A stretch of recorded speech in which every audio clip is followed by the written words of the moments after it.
CeeLo Green and Forget You on Brighton's Juice 107.2. It's Fun Friday. It's Guy Lloyd here through till 6 o'clock. On the way shortly, new one from Ollie Murs, and I'll play George Ezra. Before that, though, I have to say it's an absolute pleasure to have Sophie Cook here in the studio with me. Sophie, thanks for popping in, and nice to see you. It's lovely to be here, Guy.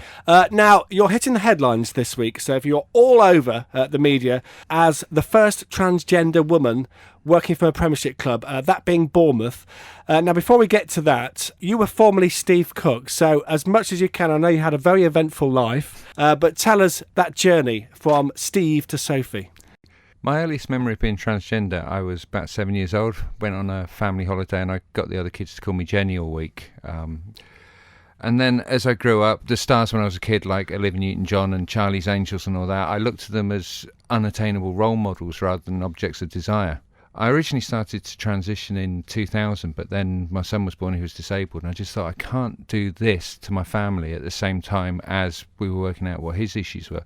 So I effectively killed Sophie and buried her for 15 years until last January when I was looking in the mirror. I'd suffered from depression, self-harm, suicide for those 15 years. I just hated myself so much. And I looked in the mirror and I thought, God, that's why you hate yourself so much. And then at that point I started to put things in place to actually rectify things and actually become the real happy, content person I am now. I mean, that must have been a hell of a struggle, but tell us about the moment when you thought, I'm going to do this, I'm going to become Sophie. Of all places, I was in a travel lodge in Bradford after Bournemouth played Leeds United, and I'm just stood there in this hotel room, and it was like a switch going in my head, and I just thought, God, you've hated yourself all these years, and this is why. And the thing is, it's not even like I thought about it for the last 15 years. Sophie was dead and buried.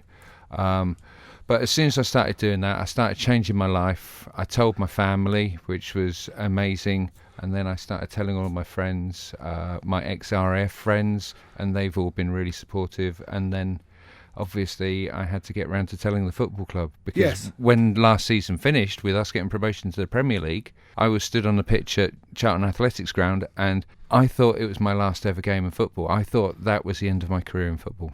We have to say, you work for Bournemouth Football Club, obviously in the Premiership now, and you're their official photographer on match days. So tell us about the moment when you told them, you came out to the players and the staff there. Well, I'd already had a meeting with the chairman and the manager and my immediate management team. And I'd said to Eddie Howe, the manager, I really want to meet the players before a match day because I want to get any awkwardness out of the way. So they brought me in for a training session and the guys were all off warming up. And Eddie Howe came up to me and he said, so you're scared? Just thought for a second. I turned around to him and I said, you know what? I'm actually so content in myself and so comfortable in myself that I'm not scared. I just, maybe a few butterflies, but...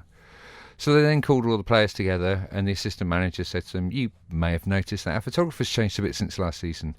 Growing her hair out, I said, yeah, I've lost a bit of weight. I'd like you all to meet Sophie. And Tommy Elphick, ex-Brighton boy, our captain, started clapping and the rest of the players joined in. And then Tommy turned around and said, right, let's go and train. So it was all treated very matter-of-factly. It wasn't a big deal. And then I spoke to some of the players afterwards and they were so supportive and understanding. So. Amazing. Right, Sophie, stay with us because I know you've got a lot coming up. And Brighton's Juice 107.2, that's Ollie Murs and Kiss Me. I'm joined by Sophie Cook, the first transgender woman working for a Premiership club, that being Bournemouth. We've heard about that journey. And now you're embarking on a tour. You're doing lots of media as well, all over the telly and the radio and the papers.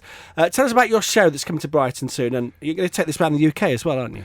Yeah, I'm doing a one-woman show where I help people to overcome fear. I mean, I spent my whole life living in fear. Fear of being loved, fear of not being loved, fear of success, fear of failure, fear of losing a job, and things. We all suffer from these things. And of course, I had the fear of being outed as transgender.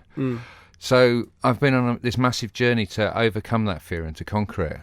And the other thing is that we all have trauma and we all have pain and we all do and say horrible things to ourselves. I used to say horrible things to myself that if I said to someone else, they put me in prison.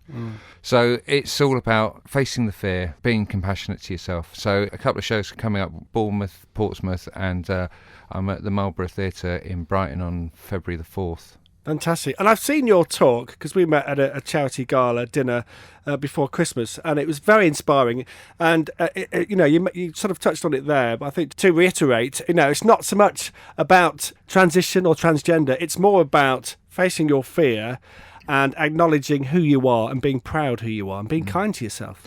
That's it. I mean, my story is my story. My story is just the anecdotes that I hang these ideas that I've discovered on my journey around, because things about fear and compassion and self-hate and all that are problems that everyone has. Everyone has issues where they're their own worst enemy, and it's not just transgender people, it's all of us. We all do it, and we all need to break that habit. Well, I highly recommend you go and see Sophie. So, Sophie, just a final reminder of where people can see you in Brighton. I'm doing my show at the Marlborough Theatre in Brighton, just opposite the Pavilion, on February the 4th, and you can get tickets from my website, which is www.sophiecook.me.uk. Sophie, always a pleasure, and good luck with the tour. Thank you.